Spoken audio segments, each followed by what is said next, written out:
Assalamualaikum warahmatullahi wabarakatuh and very good morning to our respected lecturer IR Dr. Zamri Harun and my fellow friends. Today, our group Pr41-P will presenting on a topic that is becoming increasingly critical in our modern life, which is privacy, issues arising from the extensive implementation of technology in Malaysia. Without delay, let's move on to our first presenter. Assalamualaikum warahmatullahi wabarakatuh. My name is Muhammad Azrul bin Amiruddin. To begin with the introduction, we must acknowledge that in the last decade, Malaysia has fully embraced the tide of the fourth industrial revolution. Technology is no longer a luxury, it's the backbone of our digital economy. However, as the English proverb goes, technology is a useful servant but a dangerous master.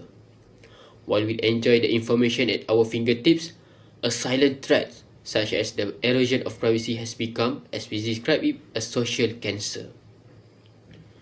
According to the Kamus Dewan, privacy is defined as the state of being free from interference, yet in the era of ubiquitous, which the existence of CCTV and big data for examples, the state of being alone is under siege.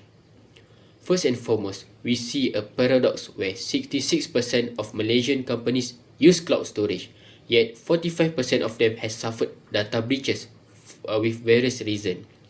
Secondly, even our government agencies such as the Inland Revenue Board of Malaysia (IRBM) has focused more on the corporate compliance than individual anonymity. More importantly, we must highlight the legal loophole that exists in our Personal Data Protection Act 2010. While Section 9 protects us from the private companies, Section 3(1) explicitly exempts the government from these rules. Thus, this creates a significant gap in our digital defense. Thank you for listening to the overview. Now, let's move on to Razik, who will dive into the specific conflicts arising from these technologies. Secondly, even our government agencies such as the Inland Revenue Board of Malaysia (IRBM) has focused more on the corporate compliance than individual anonymity. More importantly, we must highlight the legal loophole that exists in our Personal Data Protection Act 2010. While Section 9 protects us from the private companies, Section 3(1) explicitly exempts the government from these rules. Thus, this creates a significant gap in our digital defense.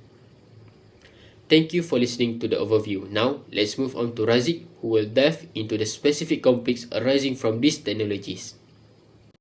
Thank you Azrul for setting the stage.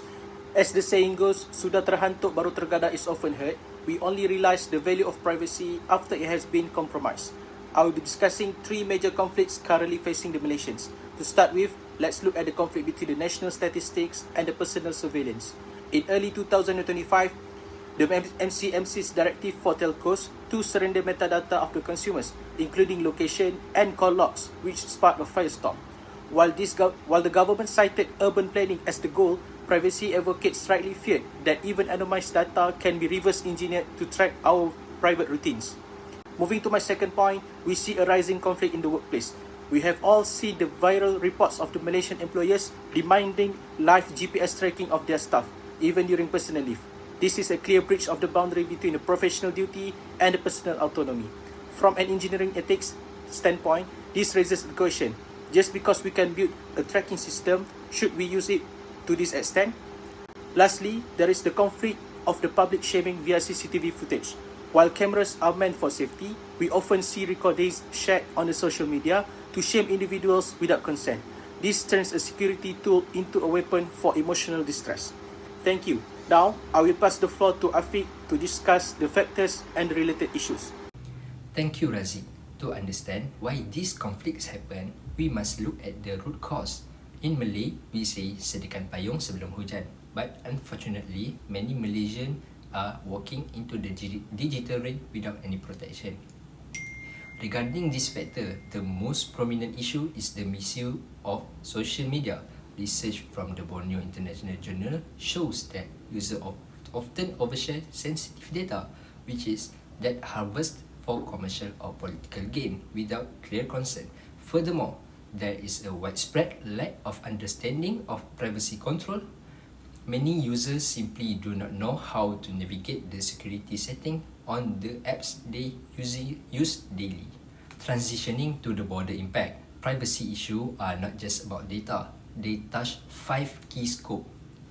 Ethics, it's about the lack of transparency and respect for human autonomy. Safety, weak data protection leads direct to scam and finance fraud.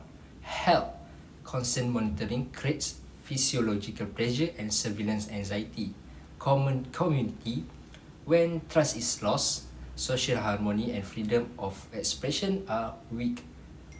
Environment, we must not forget the massive data center required for the surveillance consume enormous energy and contribute to e-waste.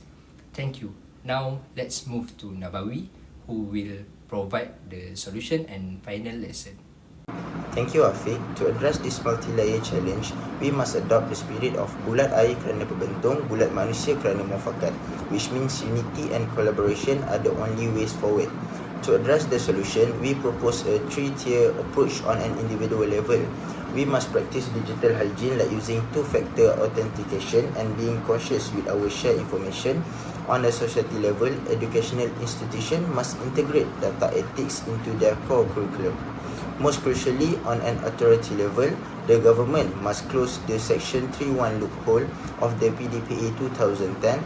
Law should apply equally to everyone to ensure true accountability.